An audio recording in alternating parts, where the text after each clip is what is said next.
All right, and we are off. Alright, good luck to both runners. So some general World 1 stuff. I mean, I don't know. No, I don't know if I really want to talk about World 1 anymore after doing a dozen of these. So it's like I was talking about earlier, fis has a 40-52, Lynx is a 41 flat. So hopefully a tight race. You're going to see them pretty much going all out, except for maybe in a few select areas. You know, this is winner's top 8. So you're looking at some you really don't want to go down to the losers at this point because it's not going to get much easier down there.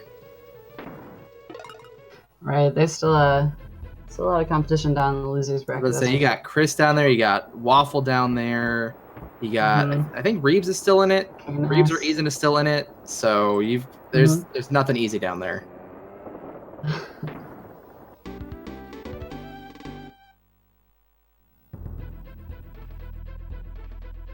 Looks like a bit of lag.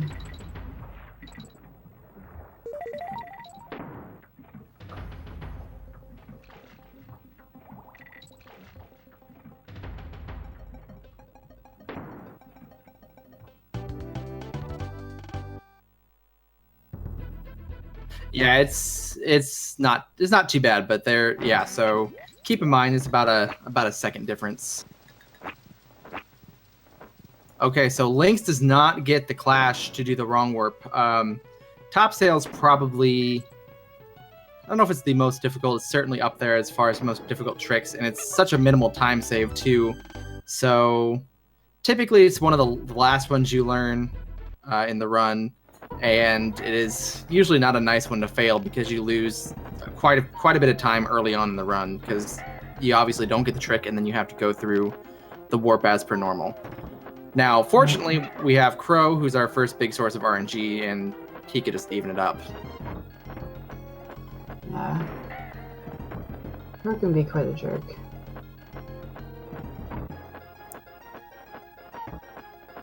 Looked nice for Lynx there for a minute to catch up, but he gets 2 fakes in the end. And so he's about 10 seconds behind fis at this point.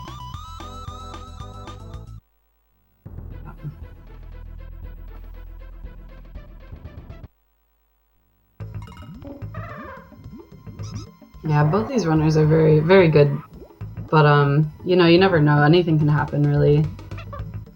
There's always one little misstep that can happen, and it's there's so much in this game that can happen. I mean, we saw this with Otter's last race where it just seemed like, you know, Kigu had a lead for quite a while, then Lynx out of nowhere after a few mistakes, and then it came just like, you know, just a few seconds apart at the end. So there's still, 38 seconds or 38 minutes ahead of us at least. So there's a lot that can happen.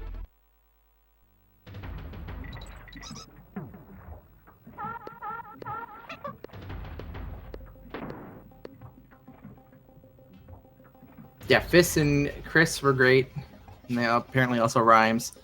That was a really, really tight race right up until Webwoods, unfortunately. That was some good stuff. Definitely. We're at a point where all the races are just going to be amazing to watch, and I really recommend nobody missing any of them.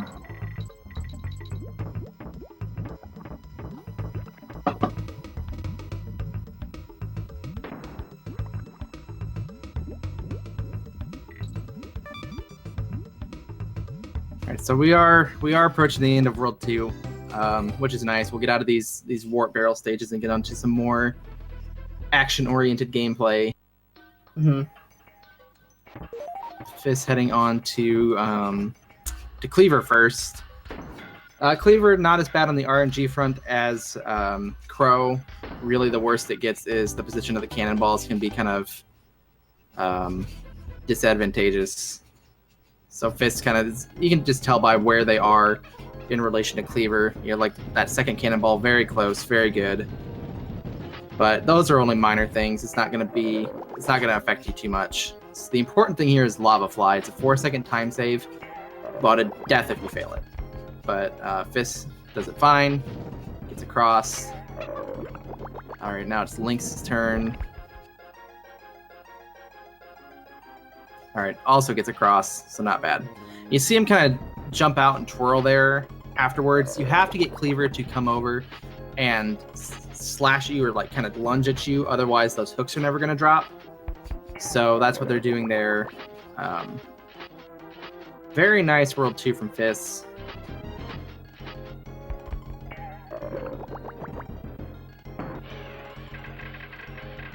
Looks like it's going to be about the same kind of gap, about 10-11 seconds. 10 seconds still. So having pretty equal, pretty good World 2s. Like the top sale is probably the most likely mistake to occur this early on, because it is not easy. So now we're getting into more of the meat of the game, harder platforming, more precise platforming. So it's gonna get really exciting from here on out. The platforms that occur in this game are just so, I don't know what's the word. It's kind of hard to know where they are. If you're a new player to the game, it's hard to know where the end of a platform can be. Yeah, that's something we don't talk about much, is you can kind of how to optimize your movement, and especially when you're moving quickly through a level, at what point is because if you roll in certain places, if you roll at the end of a ledge, it's going to have different physics and momentum than if you roll kind of in the middle of a platform. Yeah, definitely. And it's so I mean, you can learn wrong warps, but I think it really does come down to movement and just having experience with how things feel and how to move through the level. Speaking of movement, it's time for glimmers. You've probably heard this a million times if you've been watching a lot of the matches. This is the big place to gain or lose time early on. If you're watching Huck or even myself versus someone like Void, who's been playing this forever, has a 40, you're gonna notice just big differences. You're gonna, what seems like such a straightforward level, you really see how the time can just melt away. Yeah, and when you talk about optimization of this level, it's all about cutting corners and, just going the right direction at the right time. It's a lot more complicated than it looks.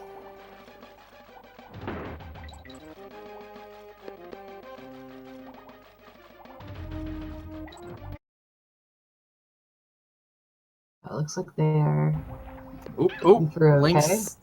Oh. A little bit of a mishap. He got caught on that corner, and then the lockjaw was able to kind of just snipe him that way. And that's just the kind of thing you're talking about. You want to cut that corner. You want to be close to that corner. But if you're too close, then you bump into it. You lose your speed.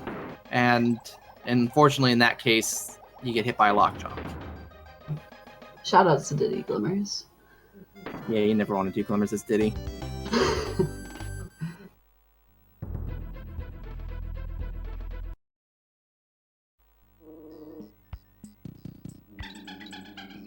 By the way, I don't know if you guys remember at the end of Fizz's last match, this is fun stuff while we're talking here, he did an interview with us and noted that I had asked him about 102% because he's running that in a marathon in the near future.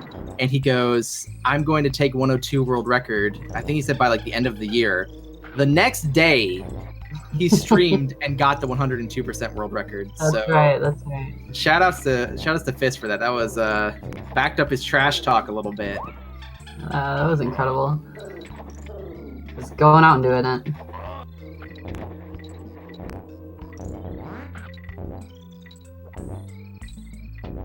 All right, Lynx and Fist both get through Crockhead with little trouble. Roll indeed. All right, Rattle Battle. I'm not gonna say this won't give them trouble. The last time I did that, somebody took a hit and I felt like a jerk because I cursed them. So this level at a high level, it can still trip you up, but it's really not that bad. When you get to this level, you've learned how Radley works. There's not a lot that can surprise you. Well, sometimes, Yeah, sometimes the questionable hitboxes can still kind of bite you, but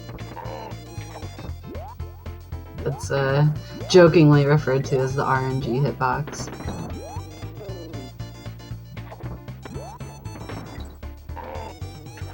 Ooh, Lynx, I thought he was gonna... Oh, there takes a hit. Kind of waited too long to jump there, but... Scared me. He got like the very edge of that 1B a little bit back.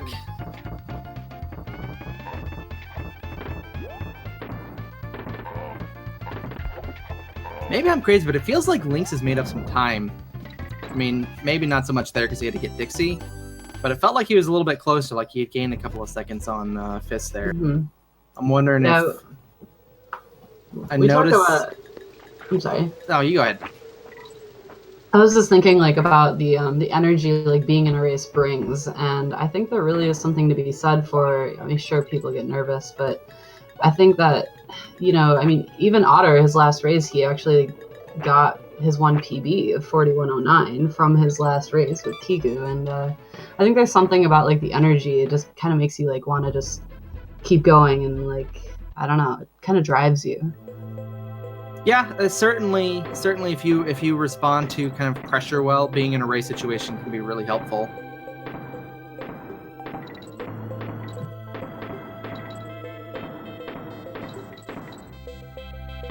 So the first half of this level is kind of about quick shots or being able to fire out of those barrels quickly. You see Otter right there actually kind of fired out of those 2 barrels in a row before they had a chance to turn. Second half is pretty much mostly about what we're about to see here on Fist's side with Vine Clip. It would be crazy if all the barrels were facing the correct way in this level. That would be one heck of a cool level. That'd be crazy to see. But Fist gets Vine Clip, looked pretty easy. Wish I could make it that easy. So Lynx gets it as well. Able to jump through that kind of really small spot where you're able to throw through the vines.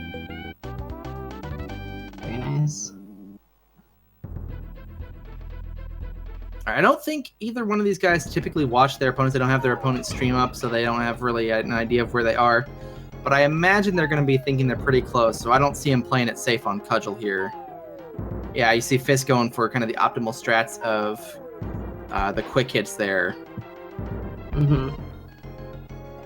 Lynx as well. Yeah, I doubt they're watching each other.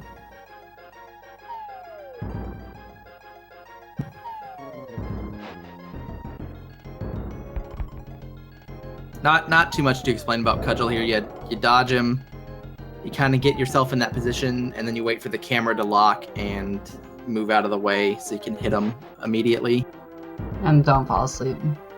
That too, definitely don't do that. Yeah, it's just remembering what cycle you're on and remembering to count. Yes, that is the most important part. Kind of the technique a lot of people adopt when they're learning how to optimally do this fight is kind of take a look at Dixie's sprite and either look at her hair or kind of the breathing animation and use like the number of breaths or whatever it may be to time when you should move to hit Cudgel. Alright, so 13:22 on Fist's timer versus a 13:30. So Lynx actually made up 2 seconds over the course of that world. I was originally thinking 6. I was like, wait a minute, that's not good math. Yeah, 2 seconds. My videos are a little bit further behind. There we go. Okay.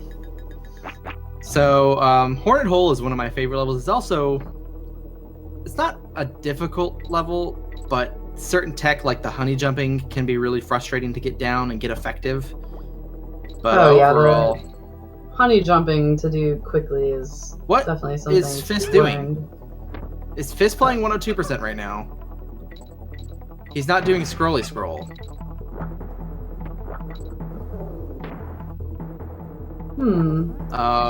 Okay.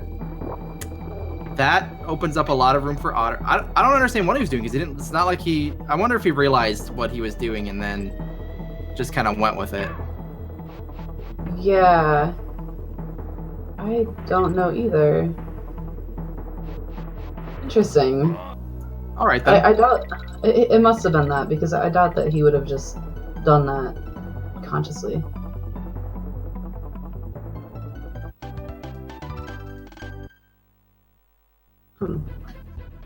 Well, Makes it a lot closer of a race now. That's for sure. that was certainly interesting. They are, looks like, about 7 seconds apart, it seems. If my stream delay isn't too bad. Yep.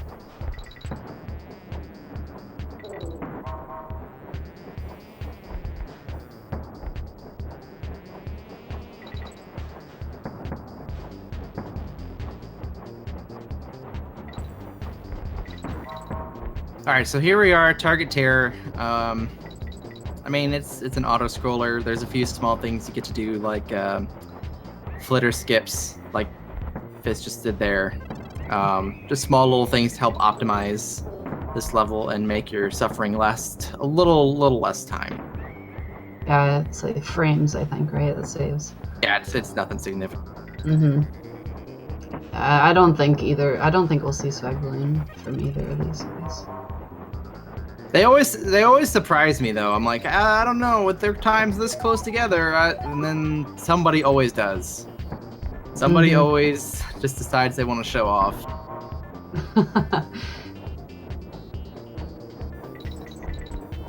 I guess I don't blame them. Let's see. Yeah, there's Fist. Spices it up a little bit. All right, let's see if Lynx will match it. I doubt it. Nope. Yeah. I don't blame him at all. Yeah. All right. Here's an equalizer moment here with Brambler. See if Fist can get it first try. It's a pretty difficult setup. Try hard. Looked like he wanted to go for the safety corner there. Didn't quite line himself up for it, and then just went for it. Worked out. I mean, there you go. All right, both looking good. Just gotta make sure Lynx's IDs match. All right, both got it first try. Nice.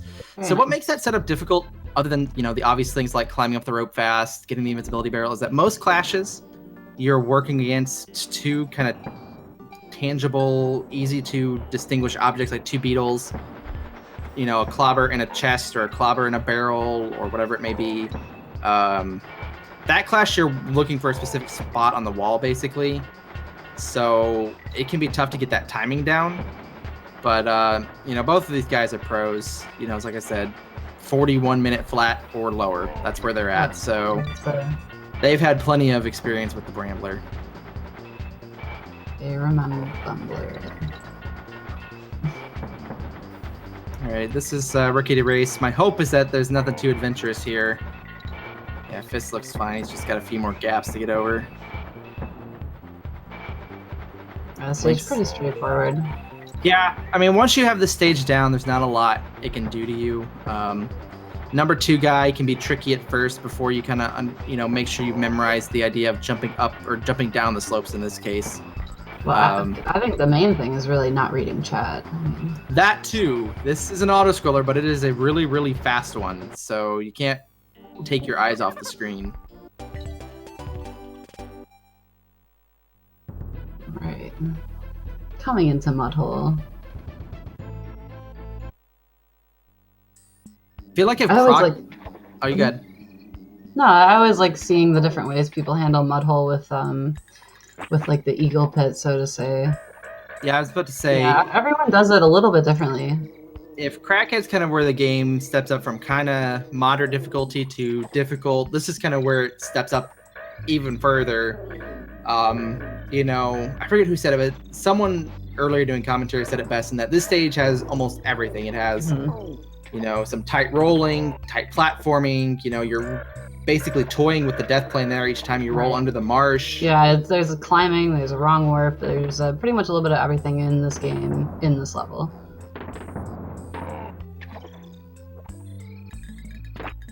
Alright, Fist gets the wrong warp. Very nice. Lynx gets wrong warp, nice. I don't expect, most of these tricks, top sail, like I said, is probably the most difficult one to get just on a consistent basis. Mudhole is one of the more technical ones, but it's almost like riding a bike as close as that can get in this game. Once you understand how the setup works, it's not that hard to get, and you rarely fail it. Yeah, they are.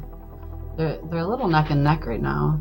It looks Yeah, like. Lynx looks like he's still made up a little bit of time. Yeah, I think he's still making up time, just a little bit, but you know, all it takes is one small mistake. When you're at this good of a level.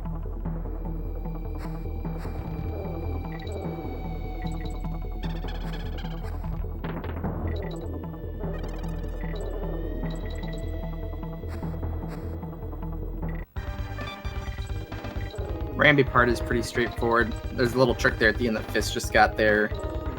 A little bit of an extra jump you can do to kind of skip over that blast barrel. Yeah.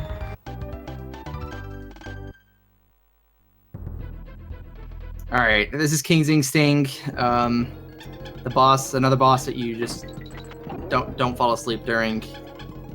Otherwise, he'll really make you pay. I mean, it's not that difficult of a boss. The timing on those second hits can be a little tight, but this is my favorite boss for sure. It's I think it's the most interesting. You constantly have to pay attention, and it's just a lot of movement with the parrot. Yeah.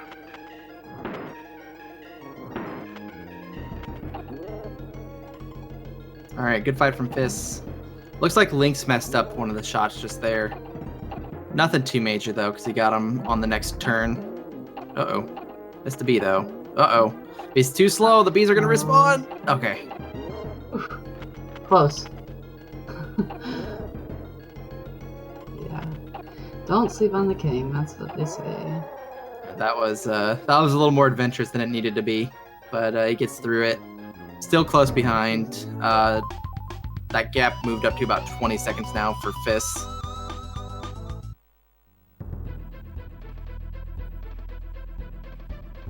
So, Ghostly Grove here is another one of my favorite levels. I like levels that aren't super punishing, but are still challenging enough to feel good if you do it well. This definitely kind of meets that criteria, and I think it's a nice little breather after, some of the stuff in Ramby Rumble and Mudhole and Brambler, even Rickety Race. I think a lot of people feel that way, but it was funny. Otter was telling me just last night how much he really dislikes this level. He doesn't find it relaxing at all. But it's I agree. I think it's a great level, and question is front ropes. So he's moving through it pretty well. Yeah, he's almost at the end, and then Fist is on Haunted Hall. I'm sure you guys have heard this one a million times too. The goal here is to spend as little time jumping on flat ground as possible. Meanwhile, you jump down all down slopes, and then you jump up the bigger slopes. I don't know if you jump up the smaller ones. I think I actually got that backwards. You jump up all slopes, and then you only jump down the big ones. It's been a long week.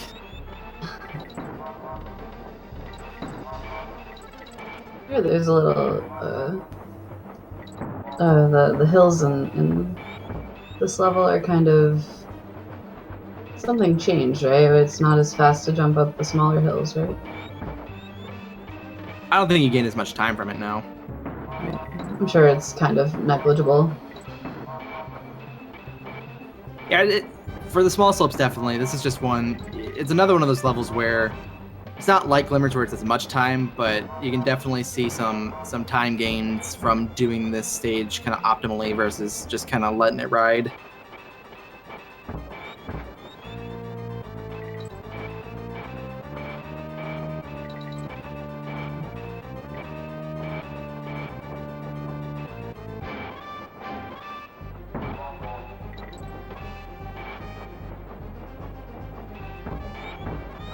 Alright, Fist through. Let's see. Gets over the bees.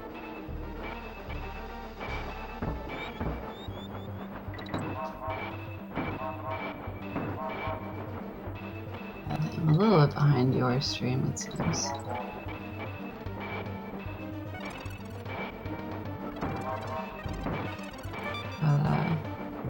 Well, with PCP coming up and Web Worlds both, it's major points of possible Yeah, there's still a lot. Fist right there scared the heck out of me. It looked like he kind of got caught up on that pillar.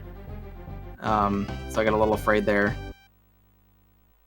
Gusty is it's hard not to look ahead to levels like PCP and Webwoods, but Gusty is definitely right up there in terms of difficulty, especially at this kind of level.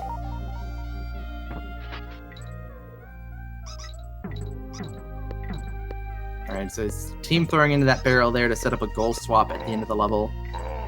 Goal swapping is generally done.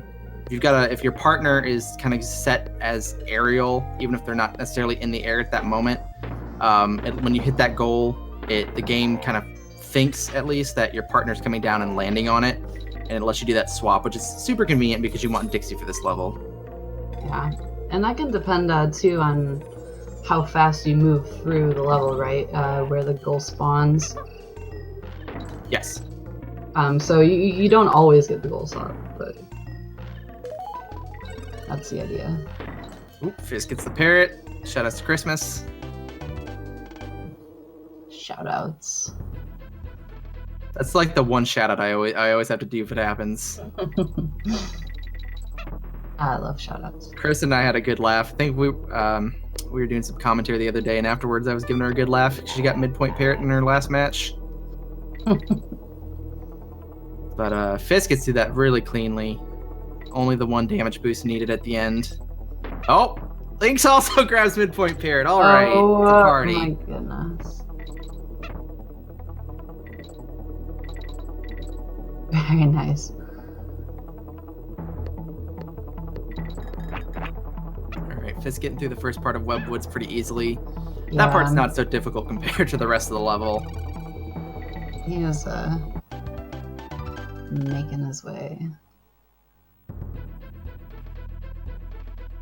Link's keeping pretty good pace. I mean, Fist really doesn't have any room for error. You may have a nice size lead right now, but you know, any common death or failed wrong warp or whatever, I mean, that's going to change the lead pretty much. Absolutely, yeah. And I think that's what's made like a lot of these races really interesting to watch, because you know, the leads have been changing, especially with people who are, you know, runners of this level who are, you know, anything can happen, and it's just really take your eyes off of it.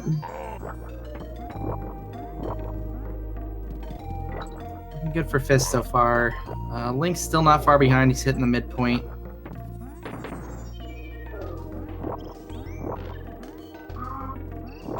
All right. One more gap technically for Fist, but should be fine. Yeah. There we go. Very good, Webwoods. Yeah, Fist is moving very nicely through Webwoods. Link's doing well. All right, so we have Creepy Crow here. Not as RNG heavy as its Living Brethren, but still some things here. Like these barrel spawns are really the main point of RNG this late in the game. Left spawn is pretty much always bad, especially in these later phases where crows still appear after the barrels spawn and you have to kind of get around them. 2 middle spawns, so not bad. Not bad at all. Some slow ropes though there from Fist. Rope climbing is the kind of underrated part of this fight, and the game in general is optimally in climbing up ropes. And a right spawn, good luck there for Fist. Yeah, I think definitely. I mean, you make a good point there. I think rope climbing is something that sometimes I think is overlooked a little bit, and it can really add up to a lot of time save. Now, I wasn't looking, but it looks like OtterLinks dropped a cycle. He's just now getting to second phase, and Crow is on the left side.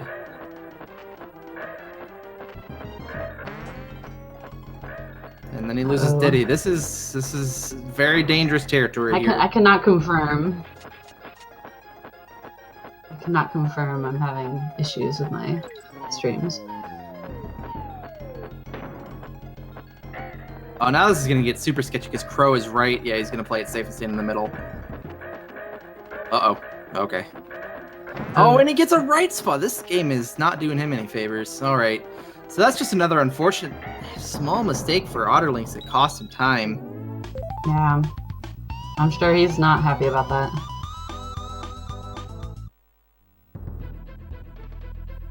So now we're looking at almost a minute gap between the two, which is unfortunate, but still not over by any means.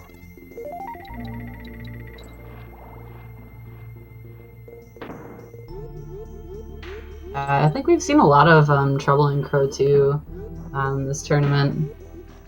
Yeah, Crow 2 is not easy, and like I said, anything can troll you. The ropes, you know, you take an accidental hit and suddenly playing it with Dixie gets a lot kind of dicier. Mm-hmm.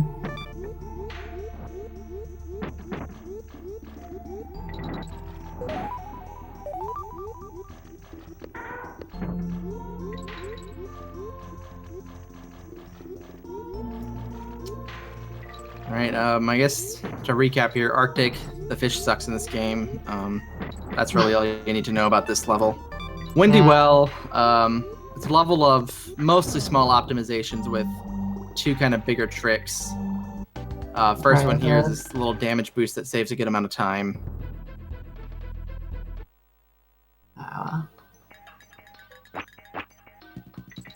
No pocket coin, that's okay. Pocket coin is done.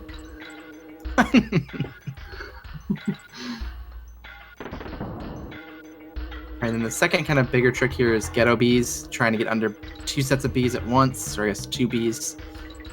It's kind of like Antilles was saying last night, you have to be feeling ghetto bees. Oh, well, I guess Otter got pocket coin, that's, you know, cheers.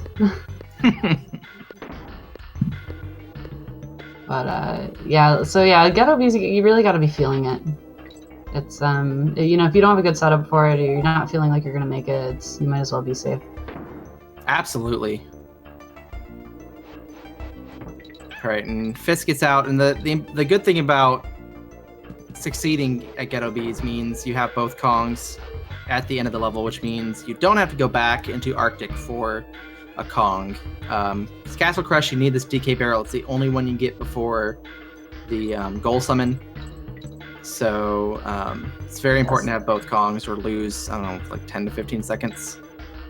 Right, I thought I heard 11. Getting another Kong, right, from another level. Yeah. Mm-hmm. Companion barrel, as it is affectionately called. Always want to bring your companion barrel with you. Protect it. Protect it until its gruesome, gruesome end. Until it's time to dispose of it.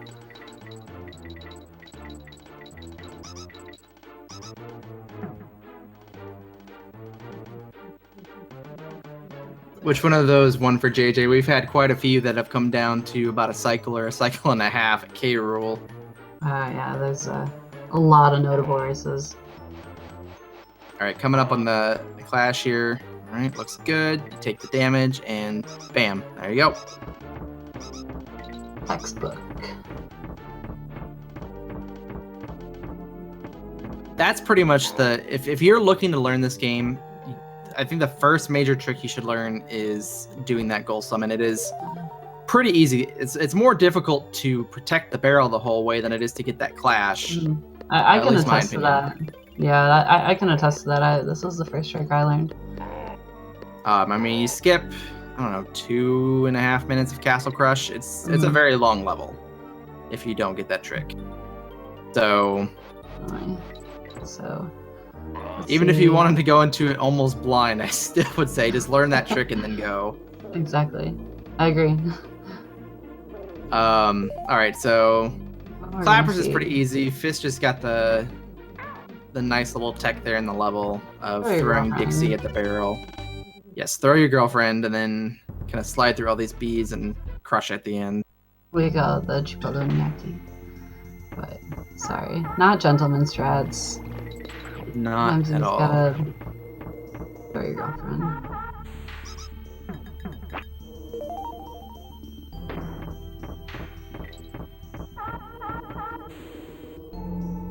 I mean, no lead is safe, especially with this trick here. I mean...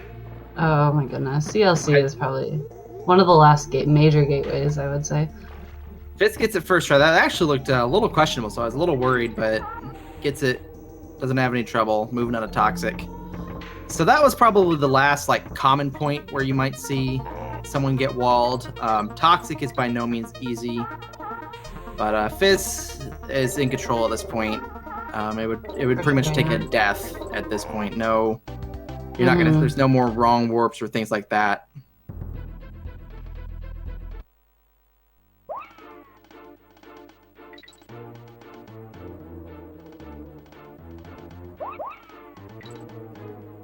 Yeah, Toxic is no easy stage, so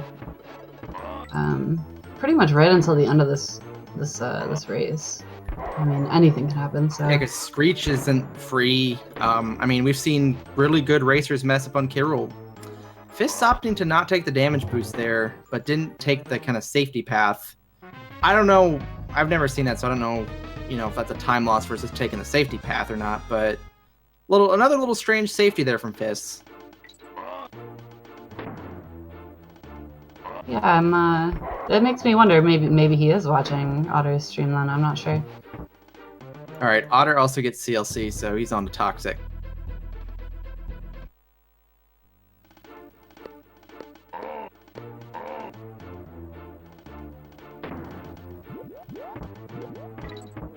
Kiku saying 102. And that very well may be. I mean, like I said, Fist is running this at running 102 in a marathon in the near future. So I know he's kind of been going hard at that as well as doing the tournament. Yeah, with this roadwork. I know, he's been practicing 102, so. Dang, no jump. I don't know if Fist usually goes for the jump or not, but when you get to 40 territory, you always wonder if you'll see it. Let's see if Otter will go for it. Definitely. Alright. So, some new tech was actually discovered here recently. I don't know if I'm sure this has been covered. It's been a couple of days since I've done a match, but we'll see if Fist goes for it here. Nope, he's going to go for the old stretch. So, it turns out that you can do what we call a fast goal, which is where you kind of cross the sign, the no squawk sign, and you hit the goal immediately without getting the Diddy rap or Dixie guitar, whoever's in front. And it's based on your max height in the level. So by getting that barrel that Fist took a few moments ago, he's actually crossed too high, and now he has to do something alternative. It's nothing major. It's about a 0.6 second time save, but you see there he kind of backed off and then jumped on the goal. Right.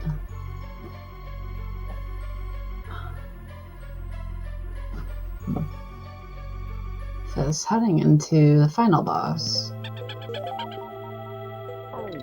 Alright, no jump from OtterLinks either. Salto.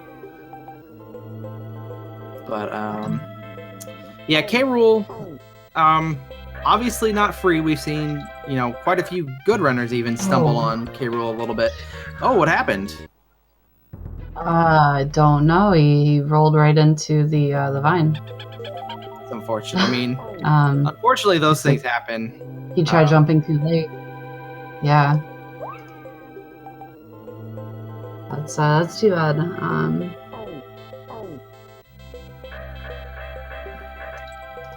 Unfortunate death. Grabbing the midpoint barrel there, not too surprising. Unfortunately, barring just a catastrophic K. Rool here from Fist, this is probably over. Right, which I don't know if that will happen. I guess it could. If you're feeling pretty good about your run, don't even bother. Don't even bother trying to screw with K. Rool, doing anything super cutesy like dustless strats. Yeah, exactly. And I guess unless you know that you're definitely behind, and by a significant amount. Yeah, it's definitely the way you play, or I guess the way you run races is much different than trying to PB against yourself. Yeah, it's interesting though. When we're starting to tighten up, like in terms of PBs here, does that change at all? Do you, suddenly you start doing a few more strats that you didn't think you needed to do earlier on? Yeah, Yeah, I guess that's the question, isn't it? You know, what are you brave enough to do?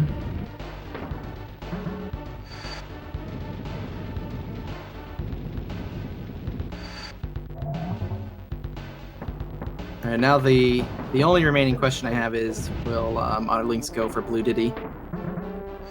I don't know if he knows if he's out of it or not. I don't know.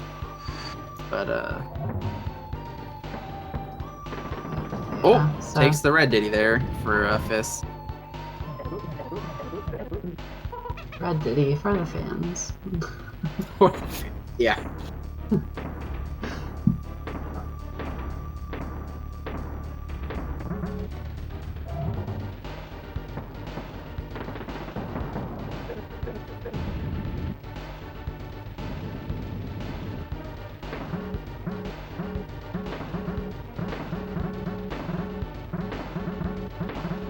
All right.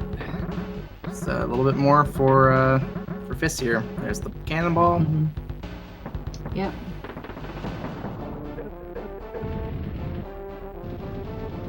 Wow, what are we looking at here? 41-12?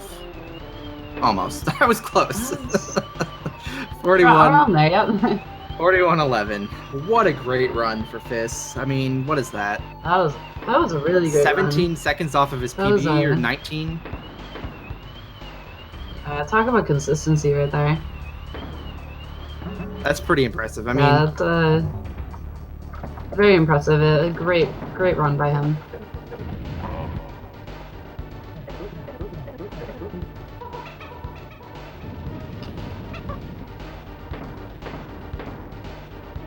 if this is in here.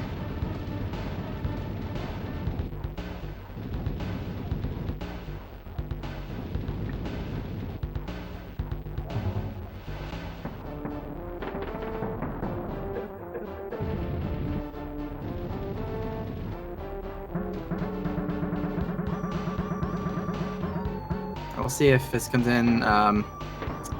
OtterLinks did go for Blue Diddy.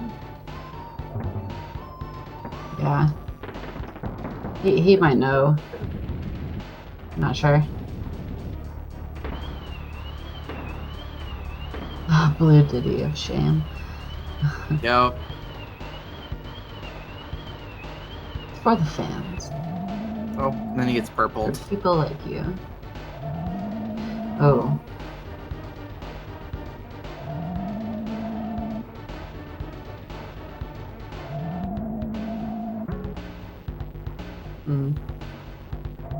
This is still a sub. Oh, no gentleman stress here today.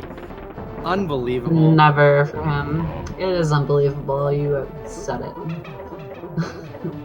Otter, never a gentleman. Sub 43 still. So that was a really good run for Otter. I mean, to get sub 43 with, you know, that unfortunate death and some of the, you know, the Crow 2 that went pretty awry. The good news is it's not over for either one of them. Feast going on to winners finals against either Void or Kipples, who will be playing about an hour and change from now. Yeah, there's yeah. OtterLinks has to wait a little bit of time. They're still working their way through losers bracket, but a lot of good players that could be coming his way. Nomix, Canis, Via Strike, Waffle, Rockin' Josh, and Jake also down there. All players with really good times. So it's like I said, it's not going to get easier down in losers. Yeah, it's all the losers bracket matches are going to be exciting to watch. So at this point in the tournament, like I said, it's definitely recommend catching all those races if you can. And even tonight, we have some great races coming up. We have Rockin' Josh versus Via Strike, and then later on, Void versus Kipples. Hola. Hello. Oh, we've got Hello. both and links. Welcome, guys. Hi. Hey, Face. Hello, GG. Hello, try hard. Try hard. Try hard indeed. So, that was a really clean run. It's very impressive. Now, I do have a question, though. what happened in Hornet Hole when you kept Squitter? Is that something you normally do? I mistake 102% route. Okay, that's kind of what I That's what we figured. thought. Oh my squitter, no! So other than that, that was like really like the mistake you made. Like that was like it.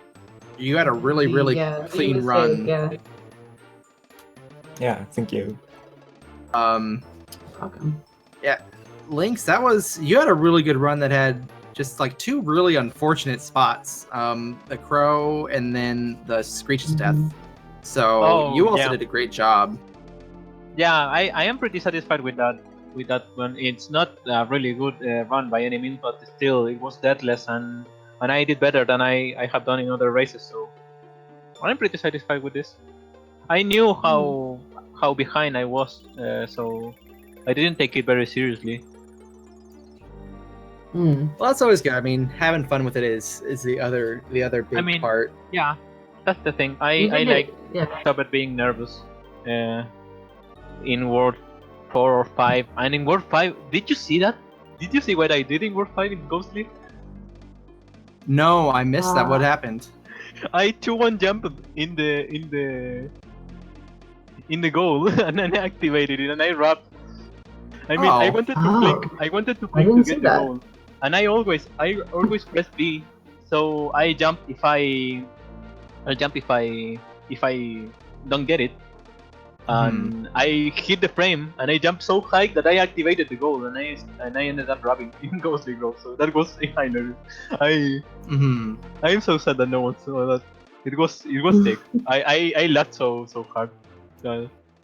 Then there on I stopped being nervous. So Fis, last time I interviewed you, you had some pretty bold words about 102%, and then you went out and got the world record the next day. Do you have any other big any other smack talk you want to give, or any other kind of challenges, anything like that? 100%.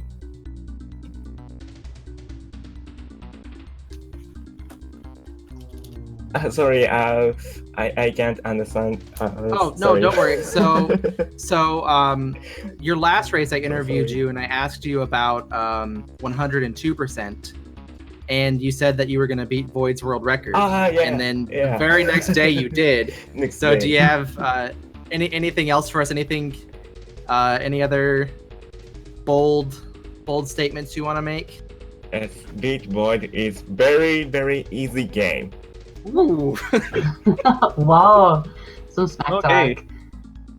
Oh, good stuff. I mean, you could be facing him. We'll find out who you'll be racing next a little later. I guess today for you, it's gotta be late morning, midday for you. So we'll find out shortly who you'll be racing, whether it is Void or Kipples. Yeah, Kipples and Void. Both player is very crazy monkey. I'm looking forward to next race. Yeah. Stuff. Well, do either of you have anything else you'd like to say? I think we're gonna try and get on with the next race here shortly.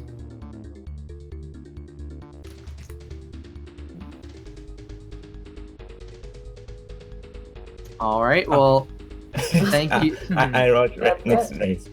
All right. Thank you both for joining us. Congratulations, Fez, and yeah, GG to both runners. GG, Fizz. Yeah, congrats. Good luck to you guys in your future races. Thanks, man. Bye. Bye. All right. So up next is Rockin' Josh versus Viastrike, if I remember correctly. Yes, it is. And I will be staying on the mic. I will be swapping out. It's Blunt Bunny will be joining me here. So thank you, Paco, for get up joining here, me. J-Cam Styles. Alright, see you guys later.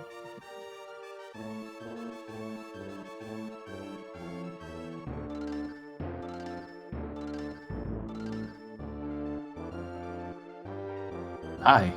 Yo, what's up, bud? What's going on, Supreme? Not much. I'm just pulling up our next racers. Same, dude, same. Waiting for the race channel to come up here. I think it's up yet.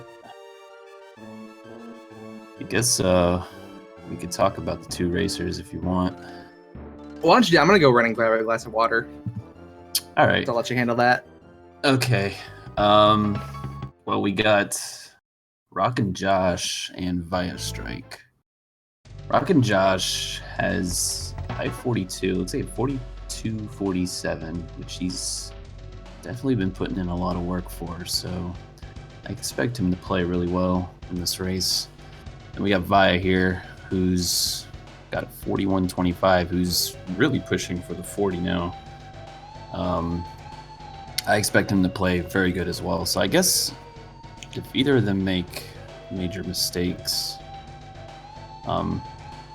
there can be an easy lead change, I guess. But Via's got the edge in this race, I'd say. He is a bit more experienced. I would definitely agree with that. Yeah.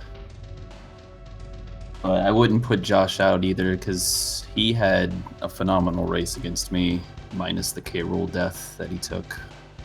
So if he plays like that and Via makes a couple mistakes, he has a chance of winning as well.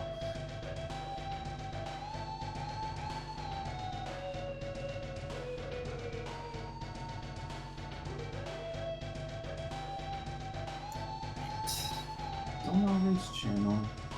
Yeah, Via opened it. Am I blind? Yes, I'm blind. Yeah, they're about to start. All right, they'll be off about 10 seconds for the stream to catch up for the streams.